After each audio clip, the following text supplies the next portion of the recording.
The year was 1629, and the Batavia, the pride of the Dutch East India Company, was a floating fortress of gold, jewels, and human ambition.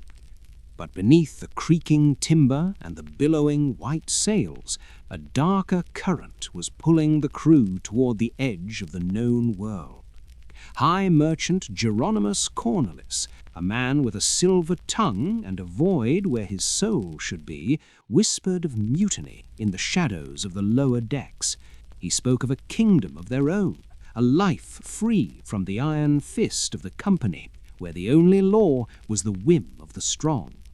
The air in the galley was thick with the smell of brine and unwashed bodies, but it was the stench of treachery that truly choked the breath from the lungs. As the ship cut through the black waters of the Indian Ocean, the stars above seemed to watch with a cold, indifferent judgment. The navigator, confused by shifting currents and the madness spreading like a fever through the ship, steered them closer and closer to the jagged teeth of the Houtman Abrolhos reefs. In the dead of night, a sound like 1,000 bones snapping echoed across the silent sea. The Batavia had struck, and the nightmare was only just beginning. Welcome to Dreamscape of History. It is truly wonderful to have you here with us in the shadows. If you find yourself drawn to these tales of the macabre and the forgotten, please do take a moment to like this video and subscribe to our channel. It helps our community grow deeper into the darkness. I would love to know, where in the world are you listening from right now? And what hour is it in your corner of the earth? Please share your thoughts and your own local legends in the comments below. Now, dim the lights and let the cold mist of the past surround you. The ship did not sink immediately. Instead, it groaned and settled onto the coral, a dying beast bleeding its treasures into the surf. Most of the survivors scrambled onto a series of small, barren islands, tiny specks of limestone and scrub where no fresh water flowed. The commander, Francisco Pelsart, took the only seaworthy boat to seek help, leaving behind over 200 souls under the protection of Hieronymus Cornelius. This was the moment the veil truly tore. Cornelius, a follower of heretical beliefs, saw the shipwreck not as a tragedy, but a divine opportunity. He believed that he was incapable of sin, that his every impulse was the will of a higher, darker power. On those desolate reefs, under a sun that scorched the skin and a moon that turned the sand to bone, he began to build his cult. He gathered a group of ruthless mutineers, men who had already tasted the blood of betrayal, and together they began to systematically dismantle the humanity of the survivors. The islands became a laboratory of terror. Cornelius knew that to maintain absolute control, he had to eliminate the weak and the defiant, but he did not do it quickly. He turned murder into a ritual, a sport, a way to bind his followers to him through the shared weight of unspeakable crimes. Survivors were invited to supper on neighboring islands, only to be butchered as they stepped off the boats. Children were strangled in the night, and the screams of the dying were lost to the eternal roar of the breaking waves. Cornelius himself rarely drew blood.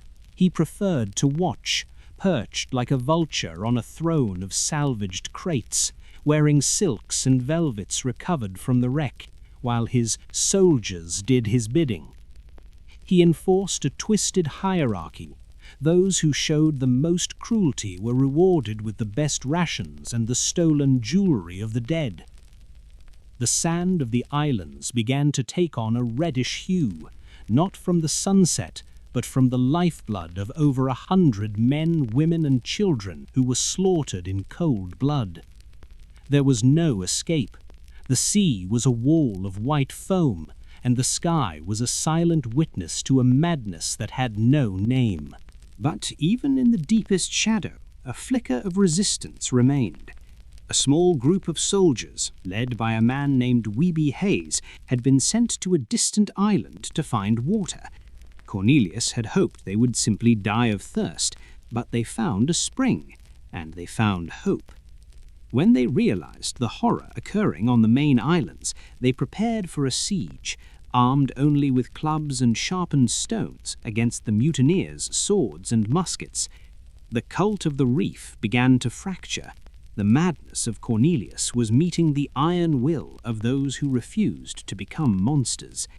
The final confrontation was not just a battle for survival, it was a battle for the soul of the Batavia. When Pelsart finally returned with a rescue ship months later, he didn't find a group of starving survivors, he found a war zone. The mutineers were captured, and the justice that followed was as brutal as their crimes. Cornelius had his hands chopped off before being sentenced to the gallows, his silver tongue finally silenced by the weight of a rope. To this day, the islands of the Houtman Abrolhos are said to be haunted. The sound of the wind over the coral often carries a rhythmic thud, like the sound of a carpenter building a cough. The year was 1845, and the HMS Erebus and HMS Terror were the crowning achievements of the British Royal Navy, iron-shod leviathans designed to conquer the last great ghost of the world, the North-West Passage. Led by Sir John Franklin, 129 men sailed into the shimmering white veil of the Arctic, carrying with them libraries of books, silver spoons, and enough canned provisions to last years. They were symbols of Victorian progress, but the Arctic does not care for progress. By 1846, the ice began to thicken around them like a closing fist, locking the ships in a frozen grip that would never let go. As the months turned into years, the sun vanished for months at a time, leaving the men in a perpetual twilight where the aurora borealis danced like spirits over a graveyard of snow. Deep within the hull of the Terror, the silence was broken only by the groaning of the timber and the coughing of men whose lungs were beginning to fail. Lead poisoning from poorly soldered cans and the creeping rot of scurvy were turning the crew into hollow shells. In their desperation, a group of survivors struck out across the ice, dragging heavy wooden lifeboats filled with useless finery. But it was what they left behind on King William Island that still haunts the dreams of explorers, the hospital tent. Imagine a canvas structure flapping violently in a wind so cold it can shatter bone. This was the final sanctuary for those too weak to pull the sledges. To the Inuit who later discovered the site, it was a place of profound dread. They spoke of Kabluna, the white men who had become shadows of themselves. Inside the tent, the air was heavy with the metallic tang of blood and the sweet cloying scent of decay. The men lay on frozen blankets, their eyes fixed on the canvas ceiling as the frost crept up their legs. History tells us they were abandoned, but the paranormal whispers of something more. Inuit oral traditions speak of the great hunger that took hold of the camp, and of strange, tall figures seen wandering the perimeter of the tent in the blizzard, figures that did not walk like men. In the 1980s, when forensic scientists exhumed the bodies of some of Franklin's crew, they found something that chilled the modern world to its core. The bones showed clear signs of defleshing. The hospital tent had not just been a place of healing, it had become a larder, a place where the living were forced to look upon the dead not with grief, but with a terrible, starving calculation. The atmosphere within that tent must have been a living nightmare, a slow-motion descent into the most ancient of taboos. Every time the flap of the tent opened, a blast of white death entered. But the true cold was inside, in the hearts of men who had once been officers and gentlemen. There are reports from later search expeditions of finding the boat place, a lifeboat mounted on a sledge containing 2 skeletons. One was draped in fine furs, holding a loaded musket as if guarding a treasure. The treasure? It was nothing but lead shot and silver plate. The madness of the Arctic had stripped away their reason, leaving only a ghostly echo of their former status. Some believe that the spirits of those left in the hospital tent never departed King William Island. Modern researchers and travelers in the region have reported the sound of rhythmic coughing coming from empty snowbanks and the sight of a lone, uniformed figure standing perfectly still against the white horizon, a sentinel of the frost who waits for a rescue ship that will never come. The ice has preserved their bodies perfectly, their skin turned to leather, their expressions frozen in a permanent mask of shock, as if they saw something in their final moments that no living eye was meant to behold. When the sun finally sets over the Victoria Strait, the shadows of the Franklin expedition seem to lengthen, stretching across the miles of jagged pressure ridges. The hospital tent is gone now, claimed by the shifting sands and the relentless wind, but the energy of that desperate place remains. It is a reminder of what happens when human ego meets the indifferent cruelty of nature. The men of the Erebus and Terror didn't just die of cold or hunger. They died of a broken reality, surrounded by the very tools of the civilization that had failed them. They are the frozen sentinels of the North, eternal residents of a kingdom of ice. Scientists continue to study the site, searching for the final grave of Sir John Franklin himself, but some things are perhaps better left buried. For every time we uncover a relic, a copper button, a shard of a plate, we pull a piece of that lingering dread back into our world. If you ever find yourself in the high Arctic and the wind begins to sound like a human voice whispering for help, do not follow it. For in the land of the midnight sun, the line between the history we read and the ghosts we fear is as thin as a sheet of ice and just as easily broken. We move now from the frozen wastes of the Arctic to a place far more unsettling in its normality. The quiet, soot-stained streets of a Yorkshire mining town in the late 1960s. Number 30 East Drive on the Chequerfield estate in Pontefract was an ordinary semi-detached council house built of pale brick, surrounded by neat little gardens and the comforting hum of post-war British life. But underneath the linoleum floors and the floral wallpaper, the earth remembered a much older, darker time. When the Pritchard family moved in, they expected a quiet life of warm hearths and whistling kettles, but the house had been waiting for them. It began with a subtle shift in the air, a sudden breath-stealing drop in temperature in the dead of summer. Then came the fine white dust falling inexplicably from the pristine ceilings, pooling on the shoulders of the family like grave dirt. Keys would vanish from hooks, only to drop from the empty air hours later with a heavy metallic clatter. Doors that were bolted shut would swing open with agonizing slowness, revealing nothing but the pitch-black maw of the hallway. The Pritchards tried to ignore it, to rationalize the creeping dread, but the entity in the shadows was feeding on their fear, growing stronger with every nervous glance over the shoulder. It was not merely a residual echo of the past, it was something awake, something angry, and it was slowly learning how to touch them. To understand the nightmare of 30 East Drive, we must peel back the concrete of the modern estate and look at the blood-soaked soil beneath. Long before the rows of identical houses were built, this land belonged to the Cluniac monks of Pontefract Priory. History whispers of a 16th century monk, a man who wore the cloth of God but harbored the desires of a demon. Legend tells that he was convicted of unspeakable crimes against the innocent and was dragged to the gallows hill that once stood near the very spot where the Pritchards' home now rested. He was hanged, his neck snapped by the rough hemp rope, but his malevolent spirit refused to leave the mortal plane. As the poltergeist activity in the house escalated, the entity began to manifest, first as a towering, shapeless shadow blocking the light on the landing, then, terrifyingly, as a figure in heavy, dark robes. The family dubbed it the Black Monk.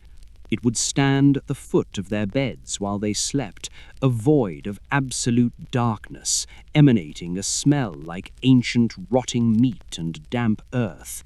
The mundane comfort of their home became a psychological prison. The television would violently switch itself off. Heavy oak cabinets would slowly slide across the carpet, pushed by unseen hands.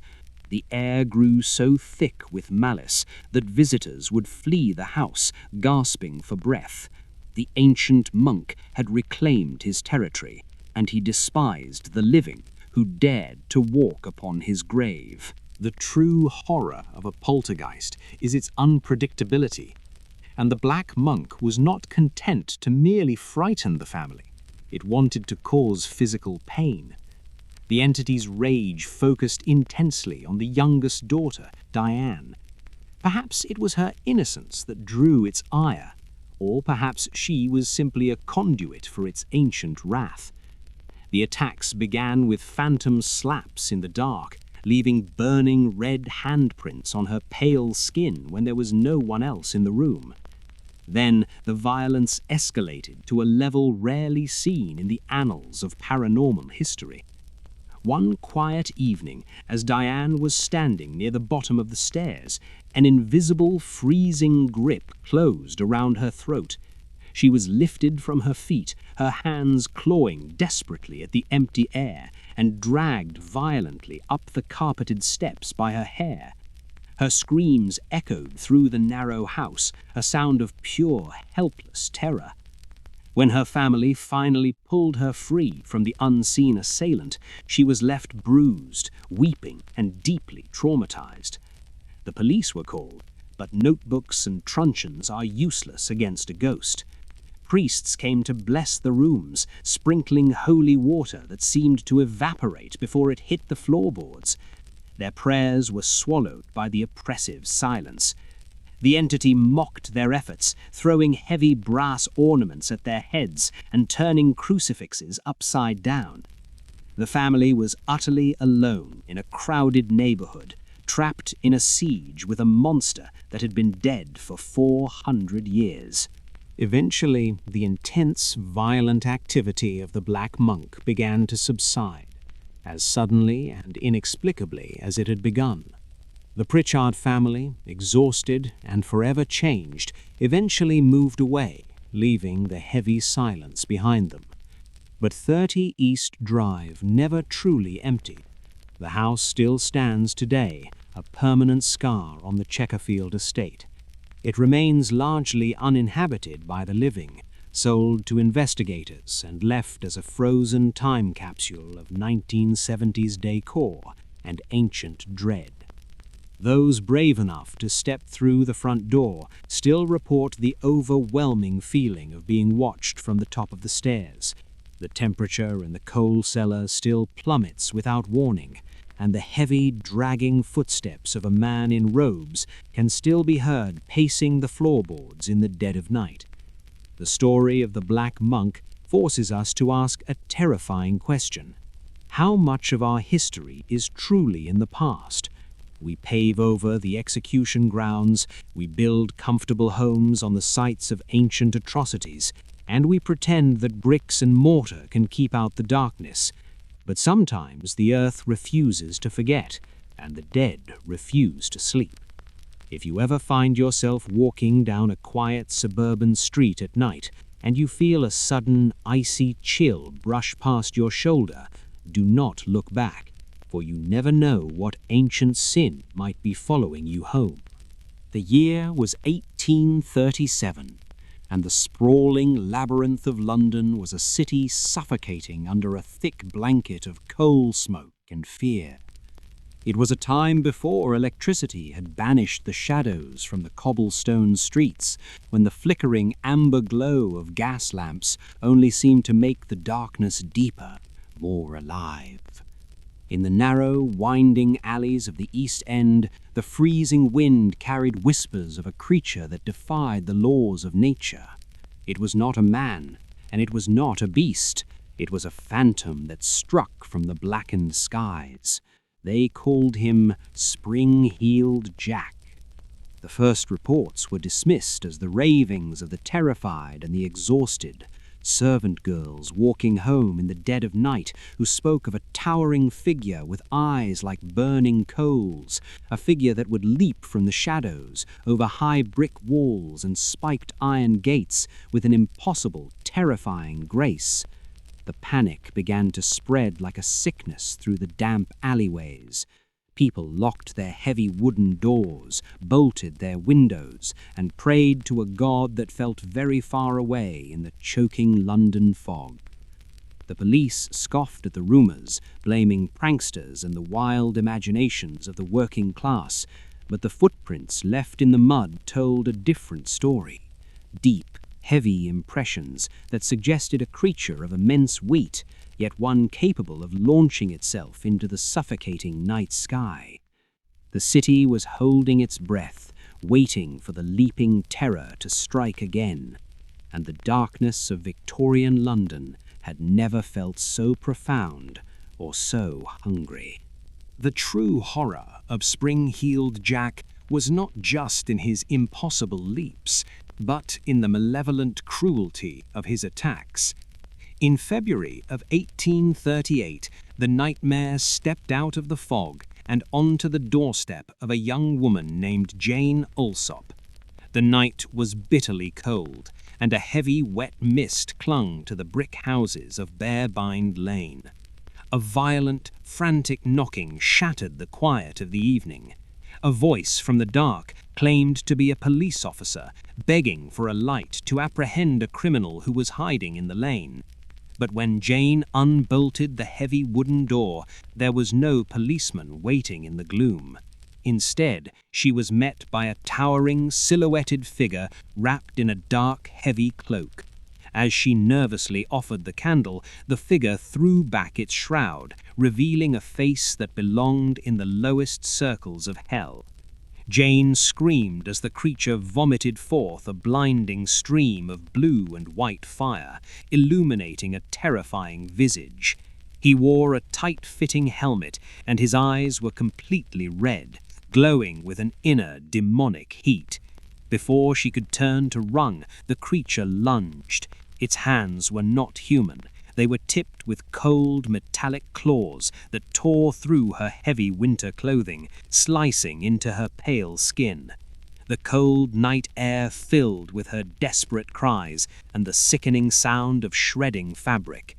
She was pulled from the creature's grasp by her terrified sister, and the entity simply turned and bounded away into the impenetrable blackness, leaving behind only the choking smell of sulfur and the echoing metallic scrape of its heavy boots. The brutal attack on Jane Alsop sent a shockwave of absolute terror through the heart of the British Empire. The Lord Mayor of London was inundated with letters from terrified citizens, tales of a phantom that could scale the sides of buildings like an insect and vanish into the smog before the authorities could even draw their wooden truncheons. The hysteria reached such a fever pitch that vigilante mobs began to roam the streets at night, armed with muskets, pitchforks, and a blinding fear of the dark. It is even whispered in historical records that the aging Duke of Wellington, the legendary hero of Waterloo, mounted his horse and rode out into the freezing fog, determined to hunt the creature down himself. But how do you hunt a shadow? How do you cage a nightmare? Spring-Heeled Jack became a symbol of the untamed wilderness that still lurked beneath the civilized veneer of the Victorian world. He was the creeping dread of the Industrial Revolution, a manifestation of the anxiety that came with crowded slums and the impenetrable smog of progress. The sightings multiplied, spreading from the dark corners of London to the Midlands, to Sheffield and Liverpool. He was seen dancing on the steep rooftops of churches, laughing a high, echoing laugh that chilled the blood of anyone unfortunate enough to hear it. It was as if the city itself had given birth to a demon, a creature born from the soot and the suffering of the urban sprawl, and it was feeding on the collective paranoia of a society that suddenly realized it was no longer safe in the dark. The gas lamps seemed to flicker and dim whenever he was near, as if the very light was terrified of what he represented, an ancient, chaotic evil parading through the modern world. Decades passed, and the impossible leaps of spring-heeled Jack began to grow fewer and farther between, until he slowly faded from the newspaper headlines and slipped quietly into the realm of folklore. The police never caught him. No man was ever put on trial for the burned faces and the torn flesh. Historians and skeptics tell us it was merely a mass hysteria, a series of exaggerated pranks committed by bored, wealthy aristocrats with hidden springs in their boots. They say the blue flames were nothing more than cheap parlor tricks involving rum and fire, and the demonic eyes a mere trick of the flickering gaslight. But history is often written by those who desperately need to believe that the world is a rational place, that monsters do not exist. The people who lived through the terror of Spring-Heeled Jack knew the truth. They knew the suffocating smell of sulphur that lingered in the alleyways long after he was gone.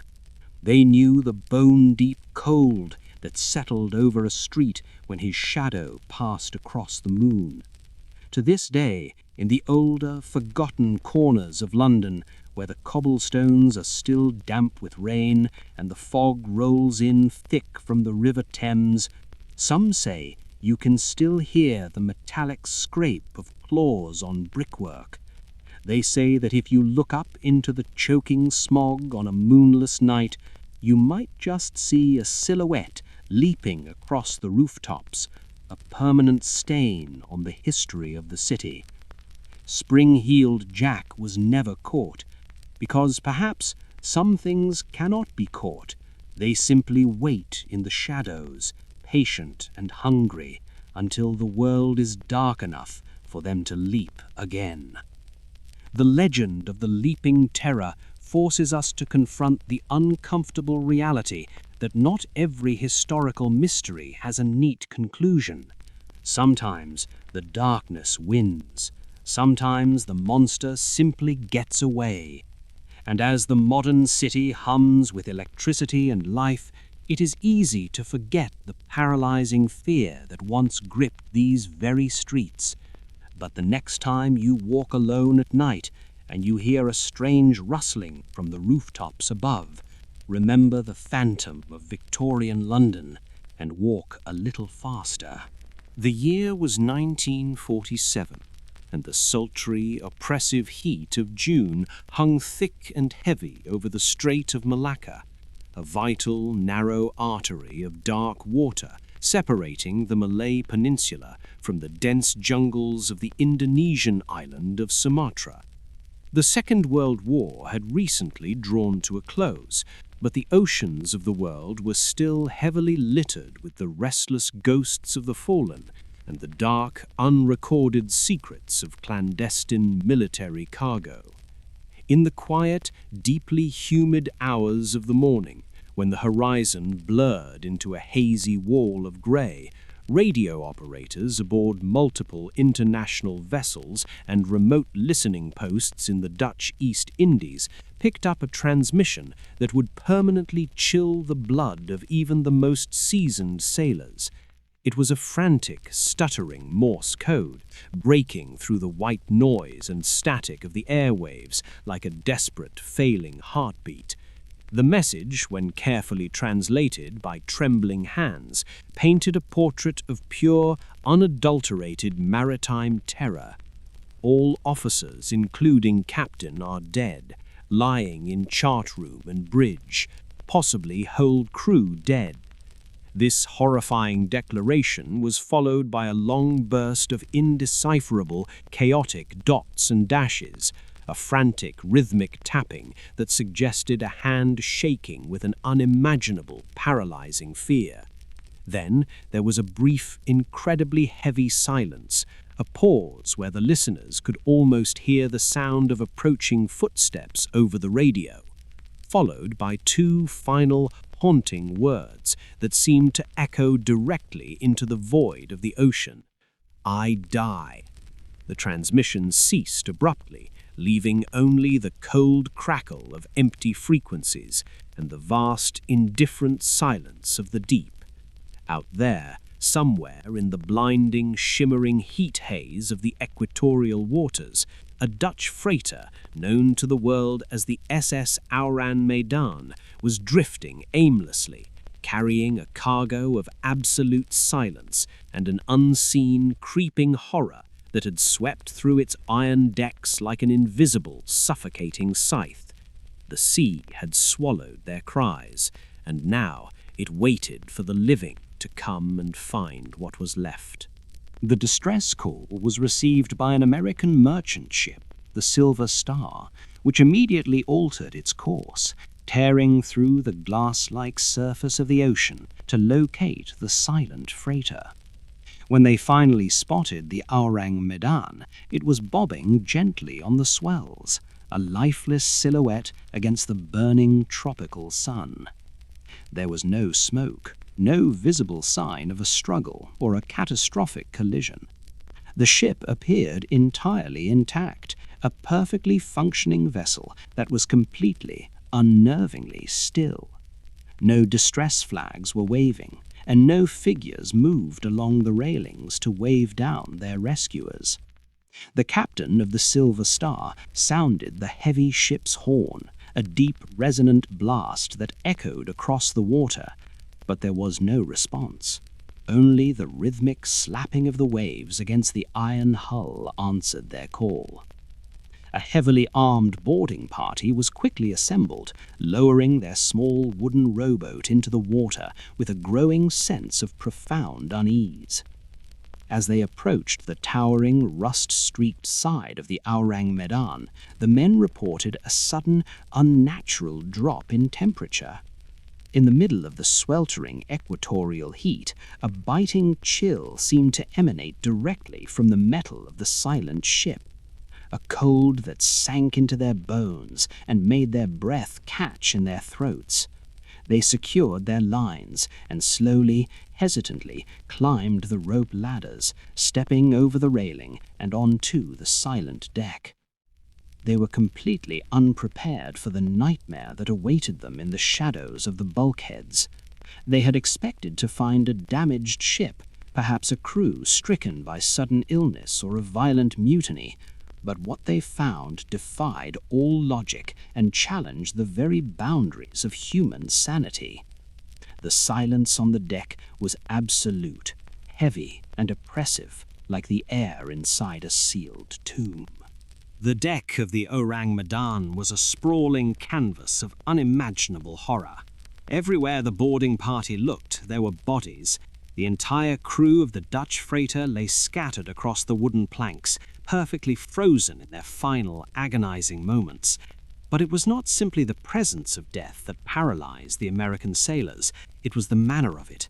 There was not a single drop of blood to be found, no bullet wounds, no stab marks, no signs of physical trauma or a desperate struggle.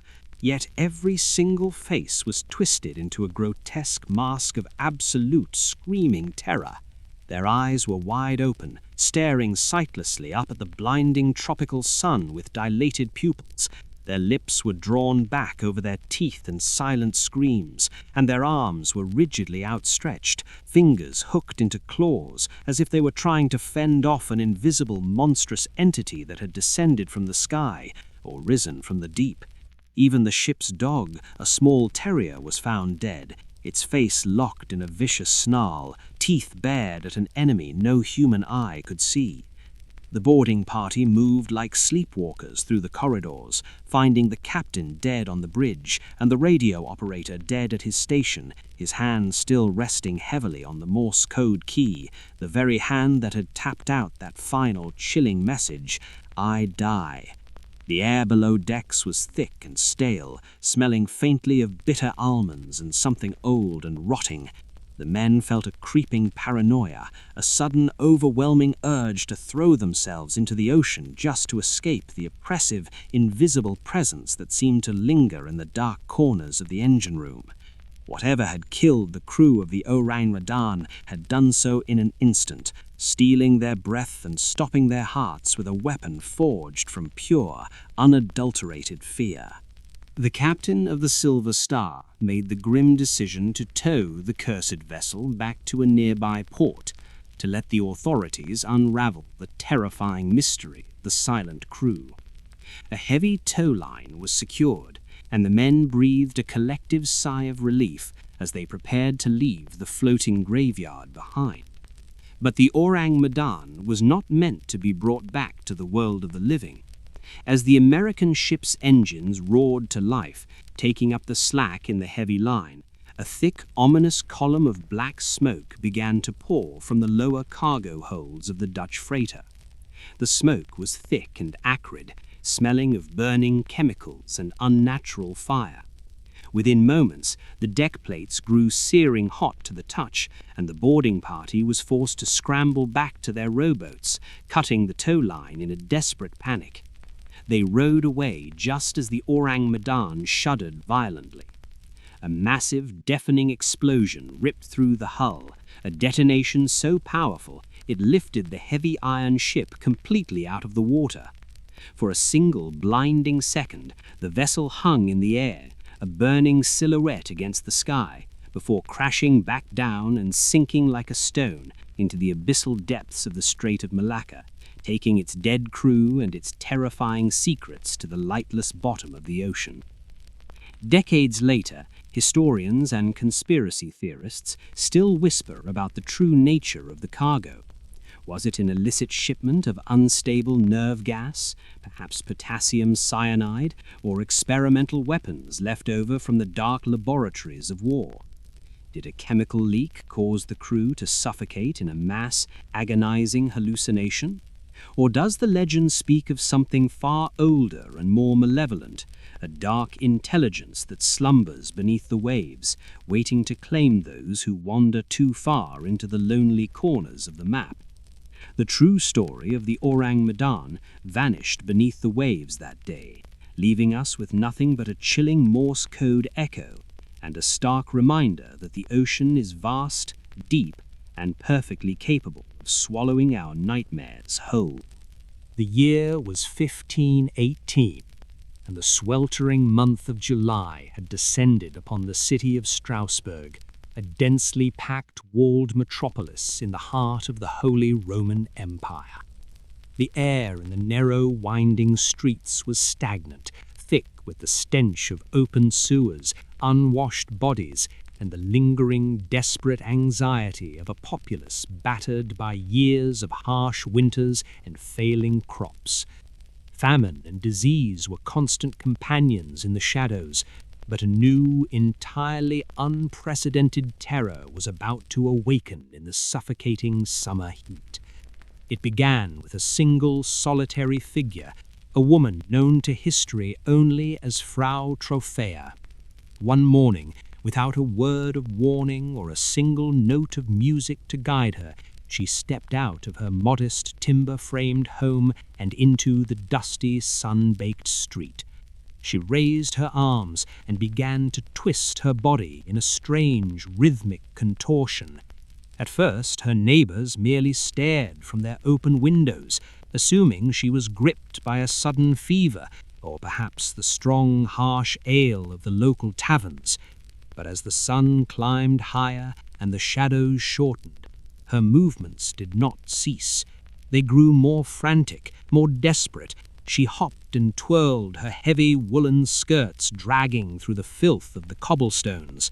There was no joy in her eyes, only a wide, terrified panic, as if her limbs were being pulled by the invisible strings of a demonic puppeteer. Night fell, bathing the city in the dim glow of tallow candles, and still the solitary silhouette of Frau Trophea continued her silent, agonizing waltz, her breath coming in ragged, desperate gasps. The nightmare of the dancing plague had taken its very first step. By the third day of her relentless, agonizing marathon, Frau Trophia's leather shoes were soaked through with her own blood. Her feet were raw, blistered masses of torn flesh, yet still her legs continued to pump, her body entirely hijacked by a mysterious, compelling force. She collapsed from sheer exhaustion, only to violently twitch awake moments later, her muscles spasming as the compulsion forced her back onto her ruined feet. But the true horror of Strasbourg was that this madness, this grotesque pantomime of joy, was contagious. Within a week, the solitary dancer had become a terrifying troupe. 36 men, women, and even children had been pulled into the hypnotic, swaying vortex. They abandoned their market stalls. They dropped their tools in the fields. Their eyes glazed over with a hollow, vacant stare as they joined the swelling crowd in the town square. It was a macabre spectacle, a twisting, writhing mass of humanity locked in a prison of their own flesh. Observers reported that the dancers were not smiling, they were weeping. Tears streamed down their soot-stained faces as they begged to be restrained, pleading for a mercy that their own bodies refused to grant them. The summer air, already heavy with the heat, became thick with the sounds of shuffling feet, tearing cloth, and the sharp snapping sound of tendons giving way under the immense, unnatural strain. The city watchmen stood by, paralyzed by fear and confusion, watching helplessly as the citizens of Strasbourg were consumed by an invisible fire, a psychological contagion that defied all reason, all faith, and all medical understanding of the medieval world. As the suffocating heat of August rolled over the city, the bizarre affliction mutated into a full-blown catastrophic epidemic. Over 400 souls were now trapped in the endless, agonizing choriomania, and the dark reality of their exertion was beginning to claim its toll. The human heart is not designed for perpetual motion, and soon the cobblestones of the market square became a graveyard of the exhausted. Dancers began to collapse, their chests heaving violently before suddenly, permanently falling still. Strokes and heart attacks swept through the writhing crowd, leaving behind a trail of twisted, lifeless bodies that were quickly trampled by those who still could not stop their manic jig. The city council, terrified and desperate for a solution, consulted the local physicians, men of science and superstition, who declared that the plague was caused by hot blood, an imbalance of the bodily humors. Their prescribed cure, however, was a fatal miscalculation. They believed that the only way to purge the affliction was to let the dancers exhaust the fever completely, to literally dance the madness out of their system. In a move of staggering, tragic irony, the authorities ordered the construction of massive wooden stages in the center of the city. They cleared the market halls, and worst of all, they hired dozens of professional musicians. Pipers, drummers, and horn players were paid by the hour to maintain a relentless, driving tempo. The heavy, rhythmic beating of the drums echoed against the cathedral walls, acting as a fatal catalyst. Instead of curing the afflicted, the loud, frantic music drew even more susceptible minds into the trance. The cure had become the executioner. The peak of the dancing plague was a scene of apocalyptic proportions. The hired musicians played until their fingers bled and their lips cracked, providing the soundtrack to a mass unintentional suicide. Dozens of people were dying every single day, their bodies carted away in heavy wooden wagons to be buried in mass, unmarked graves beyond the city walls. It wasn't until the authorities finally realized their catastrophic error that they banned all music and public gatherings. The surviving dancers, those whose bodies had not yet given out, were forcibly loaded onto carts and taken to a mountaintop shrine dedicated to Saint Vitus, the patron saint of dancers and neurological disorders. There they were given small crosses and red shoes soaked in holy oil. Slowly, over the course of weeks, the invisible grip of the epidemic began to loosen. The frantic twitching subsided into violent tremors, and eventually exhaustion claimed them in a deep, death-like sleep. Modern historians and toxicologists still debate the true cause of the 1518 nightmare. Was it ergotism, a psychotropic mold growing on the damp rye stalks that caused intense fiery hallucinations and muscle spasms? Or was it a mass psychogenic illness, a collective mental break triggered by the unbearable psychological weight of poverty, disease, and religious guilt? Whatever the biological or psychological trigger, the dancing plague remains one of the most unsettling chapters in human history. It is a terrifying reminder of how fragile our control over our own bodies truly is, how easily the mind can shatter, and how quickly a crowd can be consumed by an invisible, infectious madness. So, the next time you find yourself tapping your foot to a rhythm in the dark, pay close attention and make sure it is you who is choosing to move and not the rhythm choosing you. The year was 1900, and the jagged, unforgiving teeth of the Flannan Isles jutted out from the freezing expanse of the North Atlantic, like dark monuments to the hostility of the sea. Among these isolated rocks, 20 miles from the nearest human settlement in the Outer Hebrides, sat the island of Island Moor, a place long avoided by sheep herders who whispered that the turf was inhabited by phantom spirits. But progress demands a light in the dark, and so a towering lighthouse was constructed, manned by 3 experienced keepers, James Duckett, Thomas Marshall, and Donald MacArthur. On December 26th, the relief ship Hesperus navigated the churning iron-grey waves to deliver fresh supplies and a relief keeper, Joseph Moore. As the ship drew close to the island, the crew expected the comforting sight of the men waiting on the landing, perhaps a flag flying proudly in the biting wind. But there was nothing. The island was entirely, suffocatingly still. The only sound was the rhythmic, deafening crash of the ocean against the towering cliffs. No provision boxes were laid out, the flagstaff stood naked against the grey sky, and a profound, heavy sense of dread began to settle over the crew of the Hesperus. Captain Harvey sounded the ship's massive steam whistle, a blast that should have echoed through the stone walls of the lighthouse and brought the men running. He fired a distress flare that painted the gloom with a brilliant, sickly red light, but still there was no answer, just the cold, indifferent stare of the empty lighthouse windows. Joseph Moore was lowered into a small rowboat, his heart pounding a frantic rhythm against his ribs as he rowed toward the silent, monolithic tower, stepping on to the slippery stones of a mystery that the ocean has never surrendered. The climb up the steep, winding cliff steps to the lighthouse felt like an ascent to a tomb. Moore's heavy boots scraped loudly against the stone, a lonely sound swallowed instantly by the roaring wind.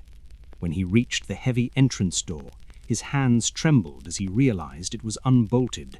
He pushed it open, and the silence inside was thicker than the fog outside. It was a heavy, expectant silence, as if the stone walls were holding their breath. He called out into the shadows, the names of his friends echoing up the spiraling iron staircase, but but only the draught answered. In the kitchen, the heart of their isolated world, the air was stale and cold. The hearth was filled with nothing but dead grey ashes. An eerie tableau awaited him. The myth of the untouched, half-eaten meal often obscures the terrifying reality of what was actually found. The pots were clean, but a single chair was overturned on the stone floor, as if someone had leapt up in a sudden, blinding panic. The clock on the wall had stopped completely, its pendulum frozen in time, as if the very concept of hours and minutes had ceased to exist on Island Moor. Moore climbed to the sleeping quarters, finding the beds unmade, the sheets cold and damp. But the most chilling discovery lay in the cloakroom. By the strict rules of the Northern Lighthouse Board, no keeper was ever to leave the light unattended, yet, hanging on its peg, was a single set of heavy oilskins belonging to Donald MacArthur. If they had gone out into a storm, one of them had gone out completely unprotected against the freezing, lethal teeth of a winter gale. The claustrophobia of the circular rooms began to press in on Moore. The isolation of the Flannan Isles was no longer just geographical, it had become a physical weight, a creeping, unseen predator that had swallowed 3 grown men without leaving a single drop of blood behind. The true horror of Island Moor was locked within the pages of the official lighthouse logbook, a descending staircase into profound psychological terror. When investigators finally opened the leather-bound book, they expected to find records of mundane maintenance. Instead, they found the terrified final testaments of seasoned mariners. Thomas Marshall's entries began on December 12th, describing severe winds, the likes of which I have never seen before in 20 years at sea.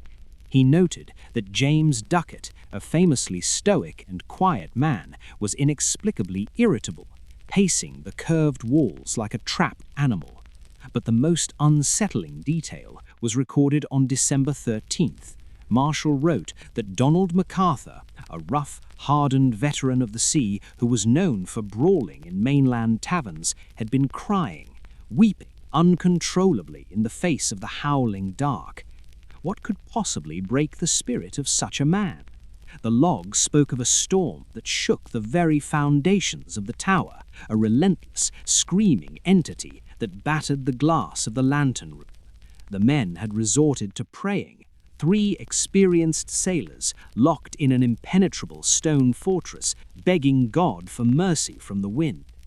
But here is the detail that sends a shiver down the spine of every historian.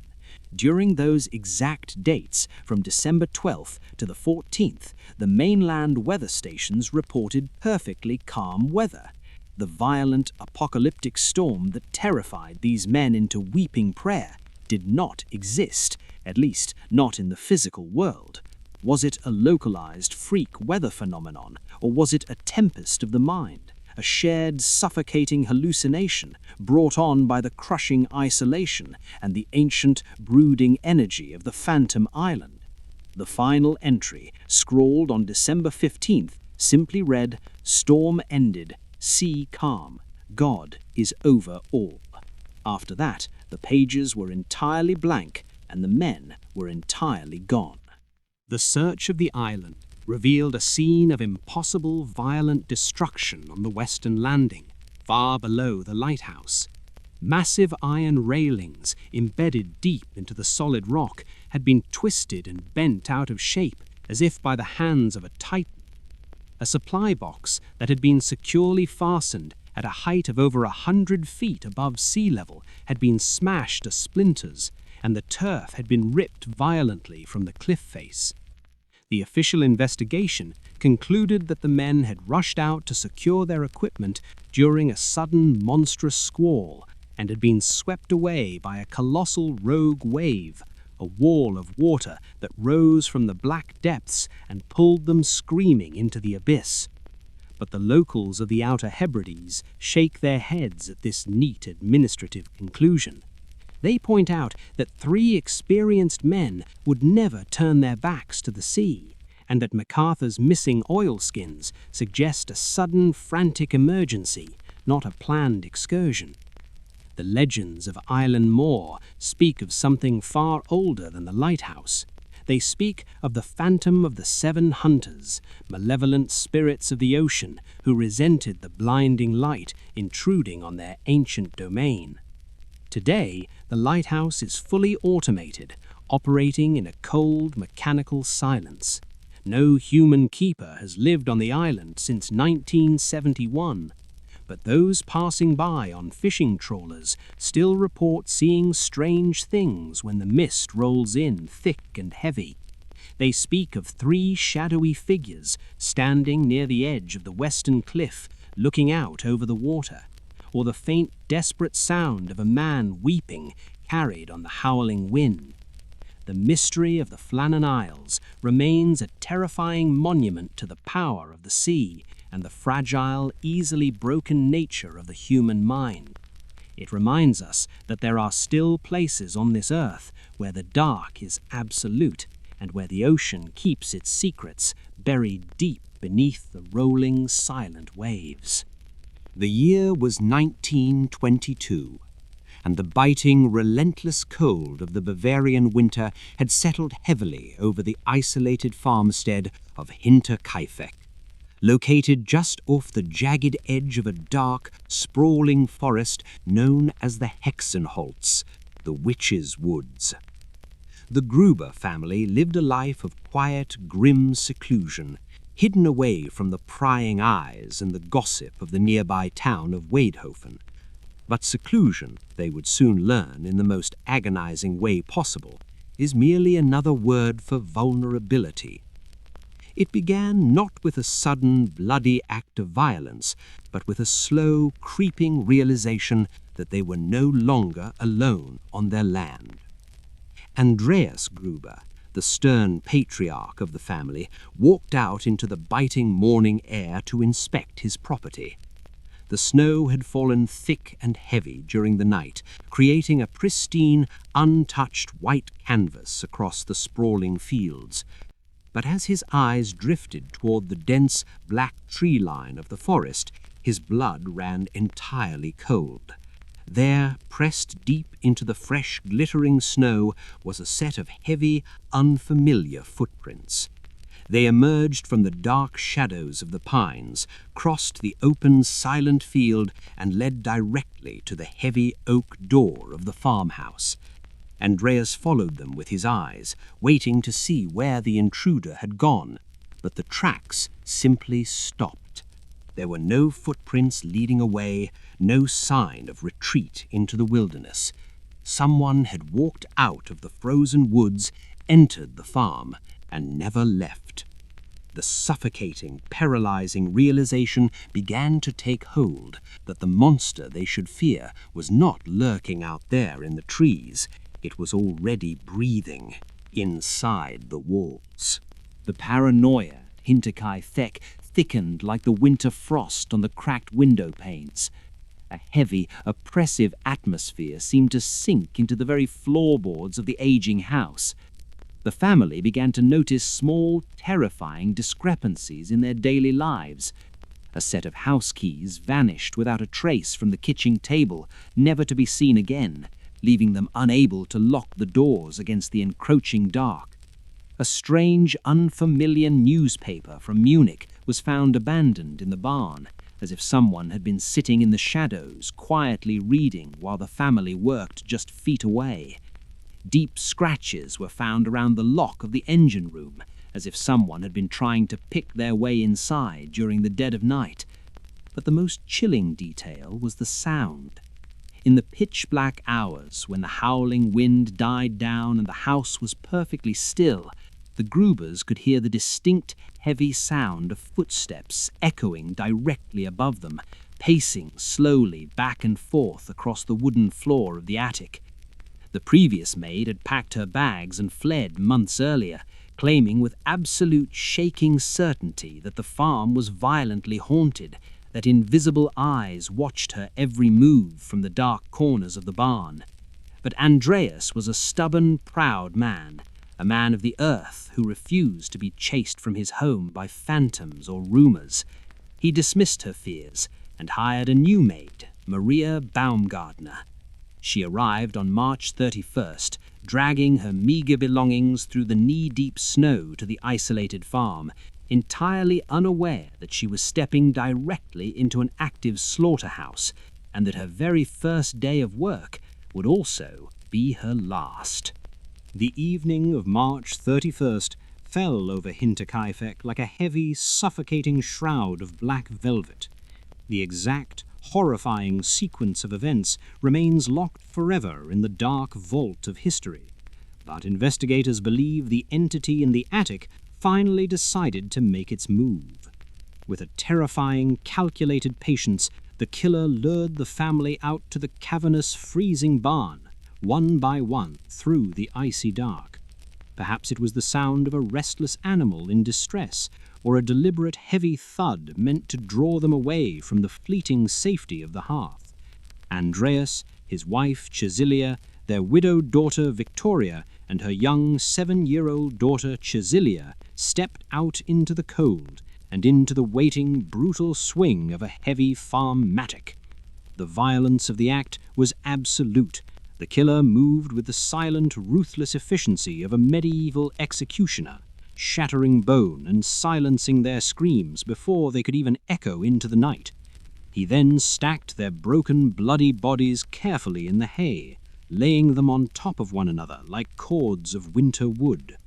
Once the barn was completely silent, save for the nervous, heavy breathing of the cattle, the shadow moved into the house, making its way down the hall to the maid's chamber, where poor Maria had just finished unpacking her bags, and finally to the small wooden crib of little Joseph, the youngest, most innocent member of the household. The massacre was complete. The farm was dead. But the true, skin-crawling horror of Hinterkaifeck was only just beginning. For the killer did not flee into the night. He did not run from his monstrous, unspeakable crime. Instead, he simply made himself at home. For 4 agonizing days, the blood-soaked farmstead of Hinterkaifeck sat frozen in the Bavarian winter, entirely silent to the outside world. Yet life inside the house continued its macabre, impossible routine. Neighbors passing by on the distant road noted thick smoke rising cheerfully from the chimney, as if the family were gathered warmly around the stove, safe from the frost. The postman dropped off mail on Saturday, noticing nothing amiss. The cattle in the barn were meticulously fed and milked. The farm dog was tied to a post and given generous scraps of food. All the while, the mangled bodies of the Gruber family lay rotting in the hay just a few feet away. The killer sat at their table, ate their food, slept in their beds, and kept the fires burning, existing in a state of absolute psychopathic calm amidst the unimaginable carnage. When the townspeople finally grew suspicious of the silence and formed a search party on April 4th, they broke open the heavy wooden doors of the barn and stumbled into a nightmare that would scar the region for generations. The police arrived, but their efforts were entirely useless. The killer had vanished like smoke on the wind, leaving behind no motive, no murder weapon, and no answers. Hundreds of people were questioned, wandering vagrants, angry neighbors, even the ghosts of dead soldiers, but the identity of the phantom of Hinterkaifeck remains one of the darkest unsolved mysteries of the 20th century. The farm was eventually demolished, the blood-soaked earth turned over and returned to the fields, but locals still refuse to walk past that patch of land after dark. They say that when the winter snow falls thick and heavy, you can still hear the rhythmic, crunching sound of heavy boots walking out of the Hexenholz, a terrifying reminder that the most dangerous monsters do not wear the faces of demons, they wear the faces of men, and sometimes they are already waiting in the attic. The year was 1855, and the deep, biting winter had wrapped its freezing, unforgiving fingers around the quiet rural villages of South Devon, England. It was the night of February 8th, and a heavy, relentless snowstorm had blanketed the sprawling countryside in a thick, pristine layer of unbroken white. The world had gone entirely, unnervingly silent. The farmers and villagers had locked their heavy oak doors against the biting wind, retreating to the meagre warmth of their hearths, completely unaware that something ancient and impossible was wandering through the frozen dark. When the pale grey light of morning finally broke over the horizon, the residents stepped out into the freezing air and found a sight that would permanently shatter their understanding of the natural world. Stamped deep into the fresh, glittering snow was a single, continuous line of bizarre, unearthly tracks. They were small, about 4 inches long and 3 inches across, shaped exactly like a cloven hoof. But these were not the wandering tracks of a lost pony or a shivering sheep.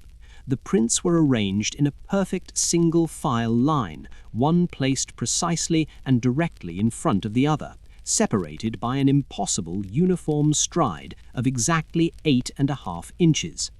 No animal on Earth walks in a perfect single-file line, and no mortal man possesses cloven feet. The tracks stretched out toward the hazy horizon, a dark, unbroken chain of evidence that suggested an entity of profound, terrifying intent had spent the night walking right past their darkened windows while they slept, utterly defenseless. As the morning wore on, the true, suffocating scale of the nightmare began to unfold across the freezing county. The footprints did not belong to a single, isolated farm. Word spread rapidly from Exmouth to Topsham, from Dawlish to Woodbury. The exact same terrifying line of cloven hooves had been discovered in over 30 different parishes, covering a staggering, impossible distance of nearly 100 miles in a single night. But it was not just the vast distance that paralyzed the residents with a cold, creeping dread. It was the path the entity had chosen to take. The tracks did not wander aimlessly like a lost beast foraging for roots. They moved with an unsettling, terrifying purpose, in a perfectly straight line. They did not detour or deviate for any earthly obstacle.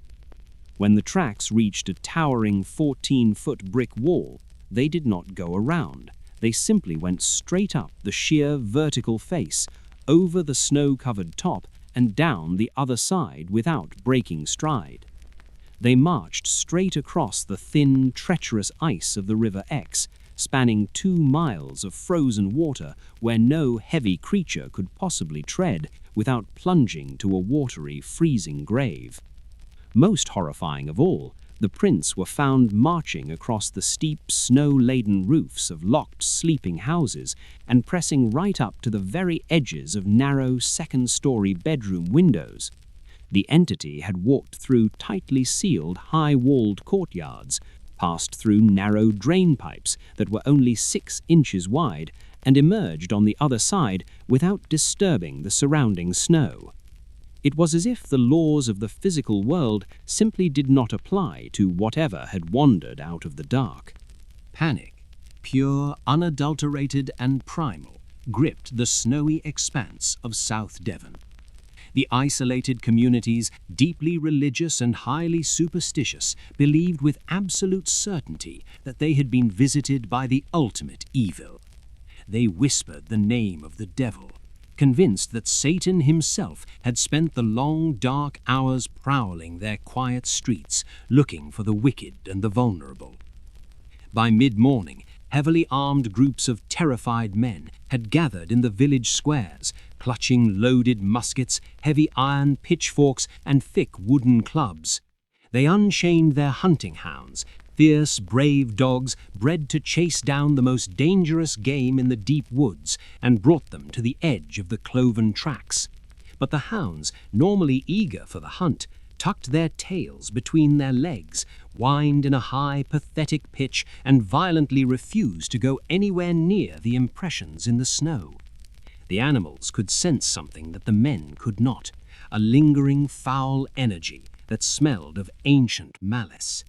The local clergy tried to calm the rising hysteria, but even the vicar of Dawlish stood before his trembling congregation and suggested that the footprints were a grim divine warning, a sign from the heavens that the dark forces of the world were constantly, silently circling their vulnerable homes.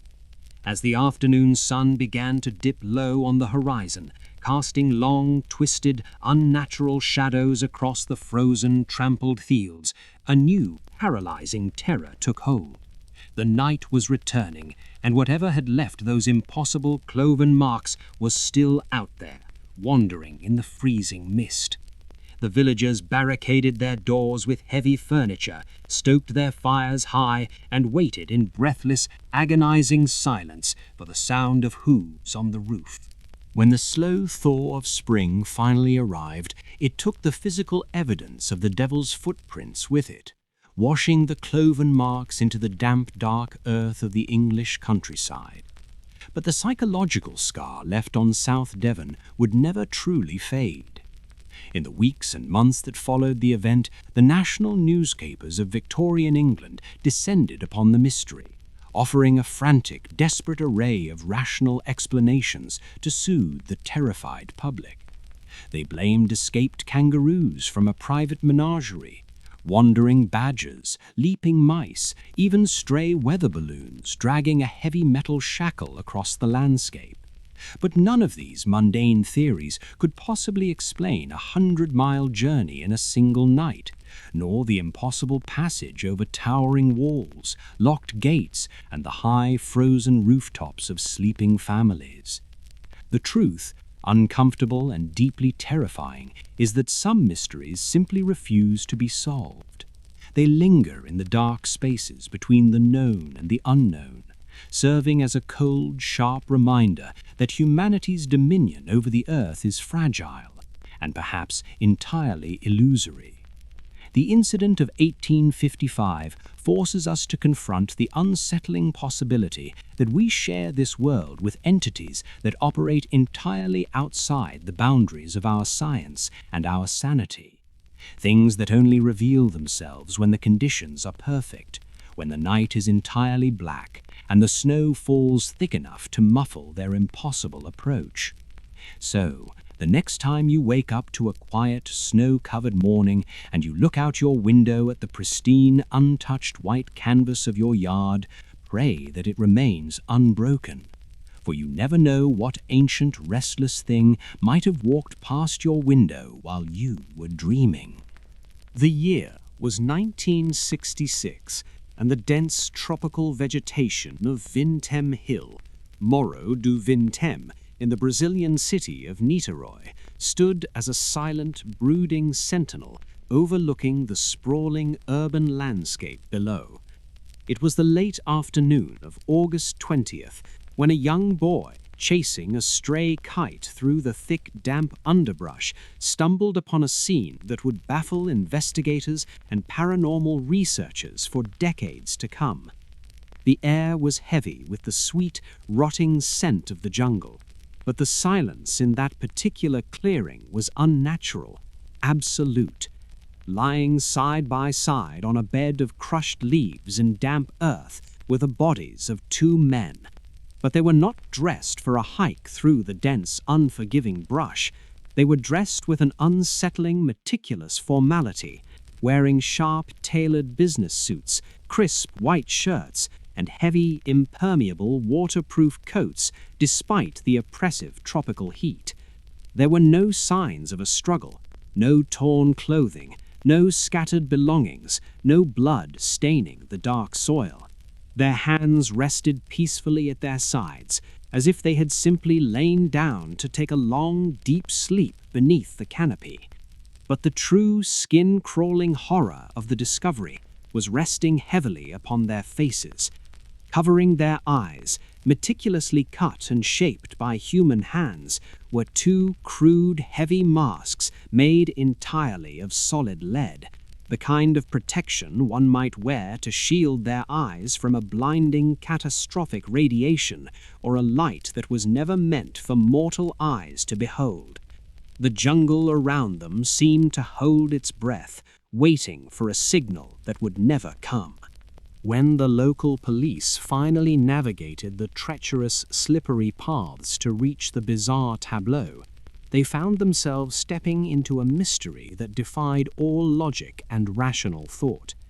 The men were soon identified as Manuel Pereira da Cruz and Miguel José Viana, two highly skilled electronics technicians from a town miles away. But the items discovered scattered neatly around their perfectly still bodies only deepened the suffocating sense of an occult, calculated ritual. Beside them rested an empty water bottle, two folded, pristine wet towels, and a small, unassuming spiral notebook. When the investigators opened the damp pages of the notebook, they found a series of cryptic, terrifying instructions written in Portuguese, a chilling timeline for an event that crossed the boundary between science and madness. The handwriting was neat, deliberate, and entirely calm. It read, 1630, be at the specified location. 1830, ingest capsules. After the effect, protect metals. Await signal. Mask. The words hung in the humid air like a physical weight. Ingest capsules. What had these men willingly swallowed in the fading twilight of the Brazilian jungle? And what, in the name of all that is holy, were they waiting to see? The lead masks suggested they were anticipating an arrival, a manifestation of energy or light so profound, so devastatingly bright, that it required the heaviest of earthly metals to protect their fragile human vision. They had prepared themselves meticulously for an encounter, but whatever they met on that desolate hill had quietly, efficiently extinguished their lives, leaving them as silent monuments to a cosmic gamble gone horribly wrong. To understand the paralyzing dread of the lead mask's case, one must peer into the secret, shadow-drenched lives of Manuel and Miguel.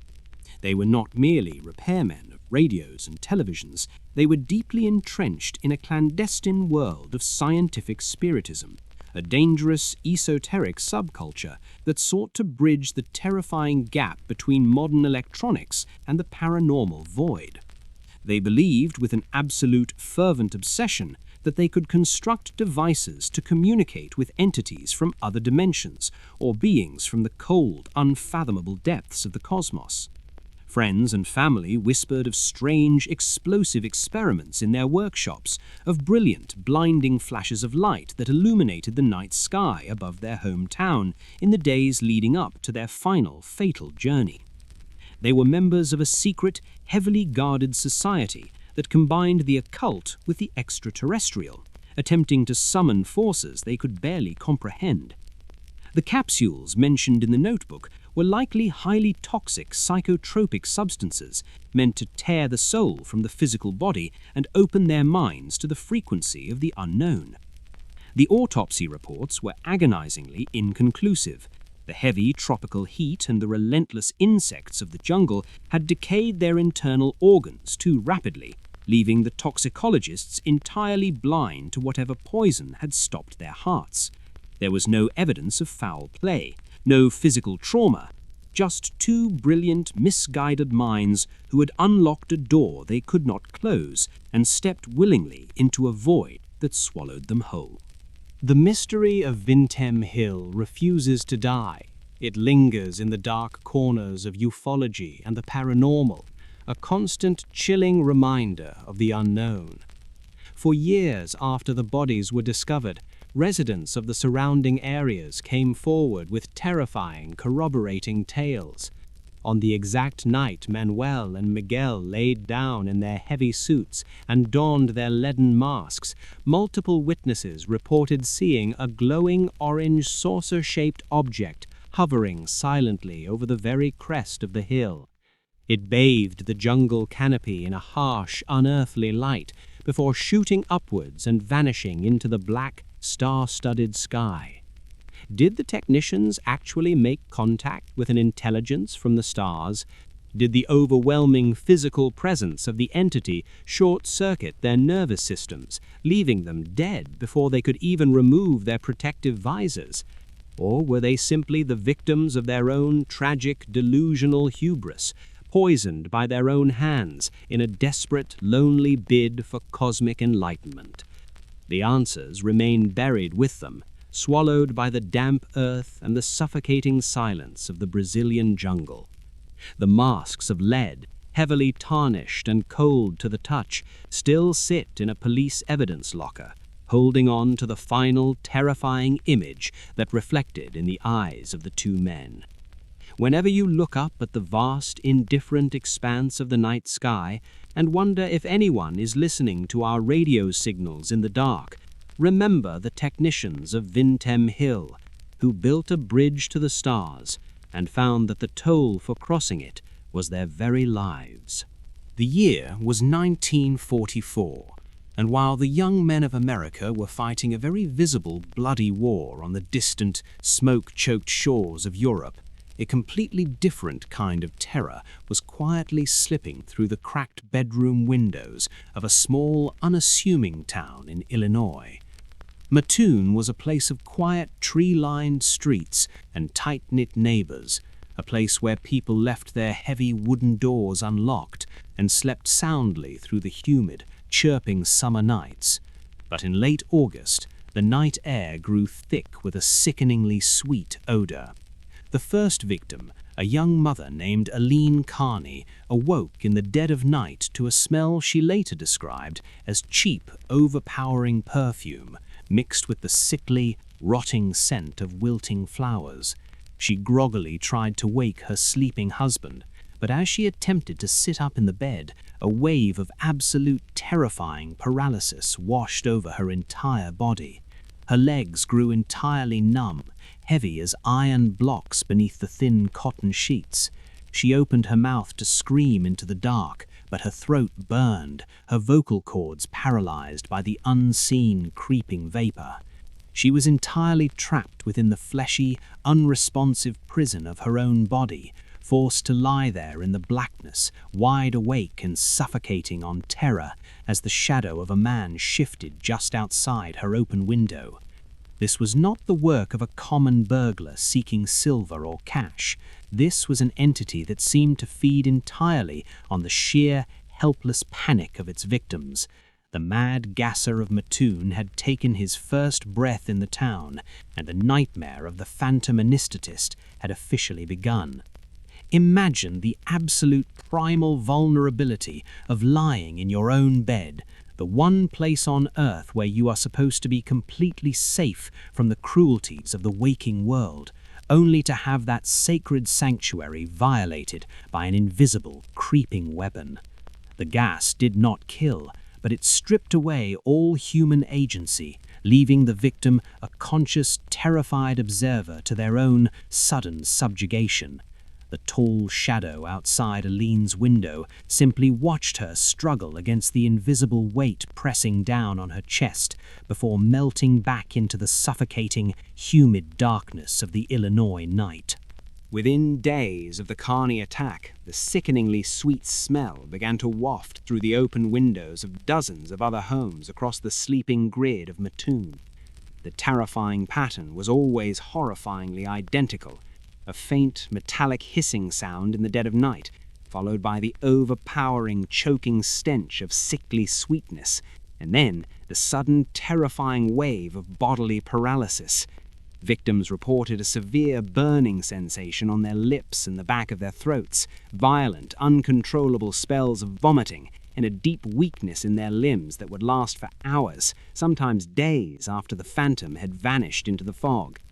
The local police force was completely and utterly overwhelmed, answering frantic, breathless phone calls from terrified citizens who claimed to have seen a tall, impossibly thin figure dressed entirely in black clothing, darting through the narrow alleys with a strange metallic pumping device slung heavily across his back. But every single time the authorities arrived, with their sirens wailing and their heavy yellow flashlights cutting through the gloom of the backyards, they found absolutely nothing. No muddy footprints beneath the windowsills, no traces of chemical residue on the glass, no broken locks, and absolutely no stolen valuables. It was as if the attacker was made of the very fog he weaponized.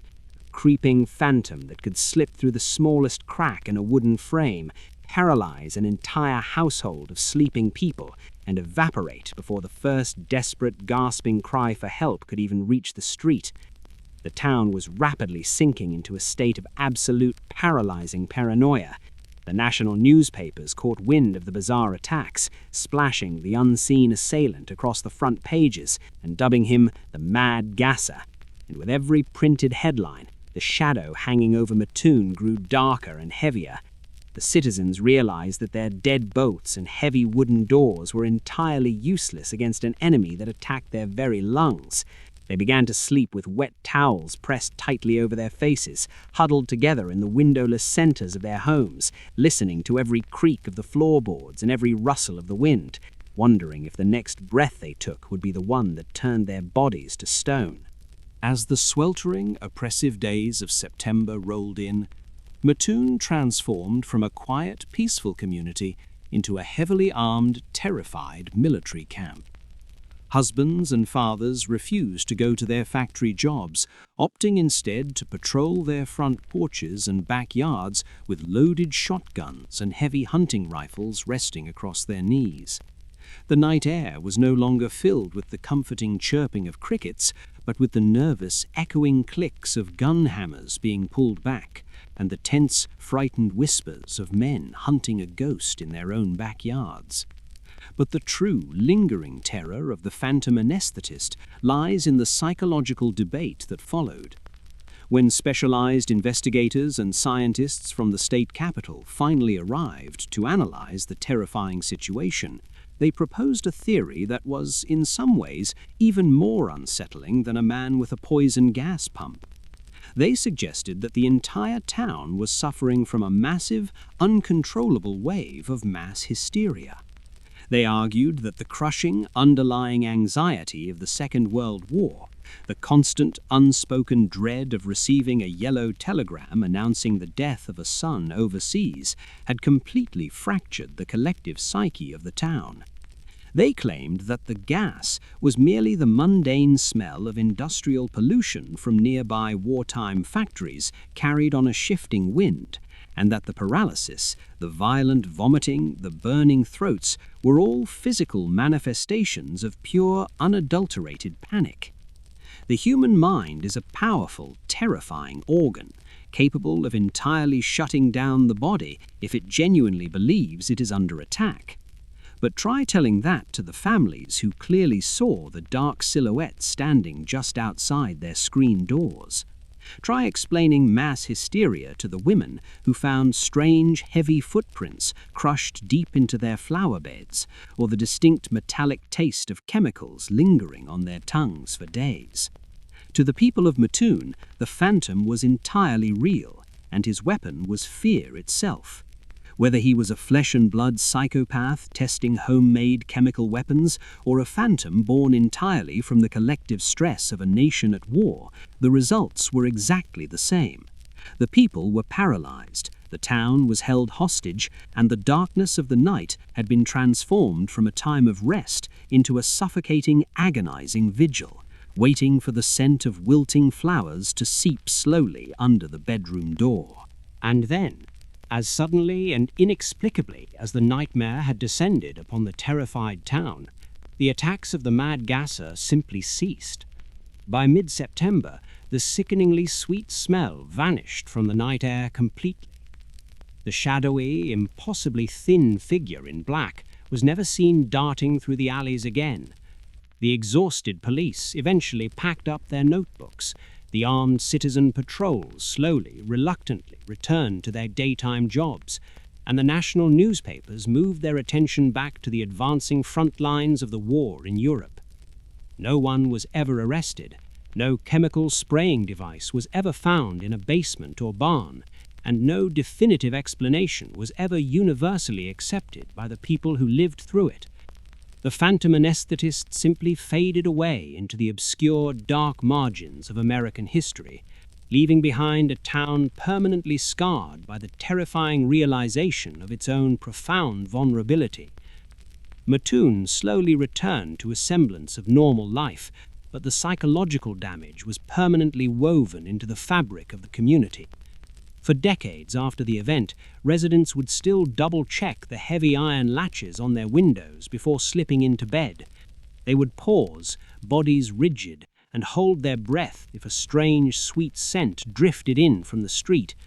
The legacy of the Mad Gasser is a chilling, quiet reminder that the walls of our homes are incredibly thin, and that safety is often just an illusion we construct to help us sleep peacefully at night.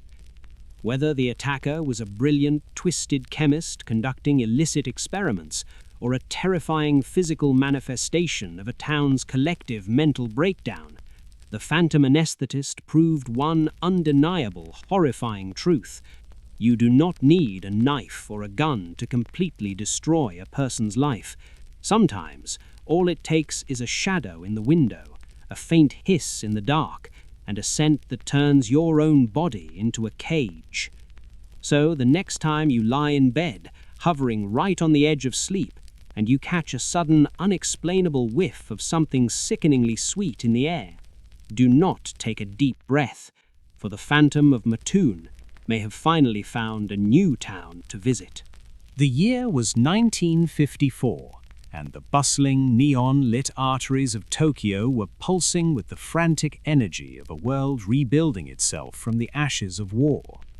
Haneda Airport was a cathedral of modern transit, filled with the echoing announcements of international flights and the heavy, hurried footsteps of businessmen crossing the globe.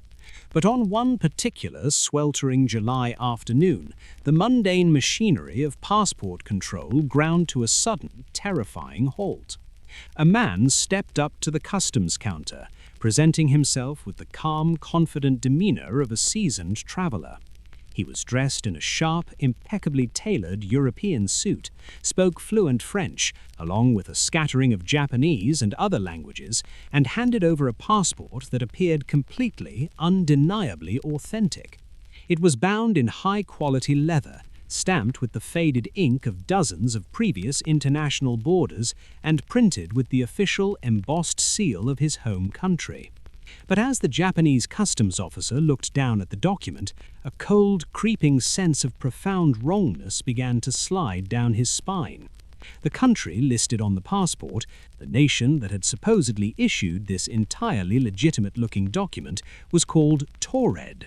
The officer blinked, checking his official lists and consulting with his superiors in the cramped, smoke-filled back offices, but the result was the same. There was no Taured on any map. There was no Taured in any registry of the United Nations. The man standing before them, breathing the humid air of Tokyo and tapping his leather shoes impatiently on the linoleum floor, was a citizen of a world that simply did not exist. The atmosphere in the small, windowless interrogation room quickly shifted from bureaucratic annoyance to a deep, unsettling existential dread. The traveler was brought in for questioning, and his reaction to the officer's disbelief was not the panicked backpedaling of a court spy, but genuine, deep-seated outrage. He insisted that Taured was a proud, ancient nation located between France and Spain, boasting a rich history that spanned over 1,000 years. When the baffled officials placed a sprawling map of the world on the metal table and demanded he point to his homeland, the man's finger dropped without hesitation onto the tiny principality of Andorra. But as he read the name printed on the paper, his face drained of all color, his anger instantly dissolving into a paralyzing, suffocating confusion.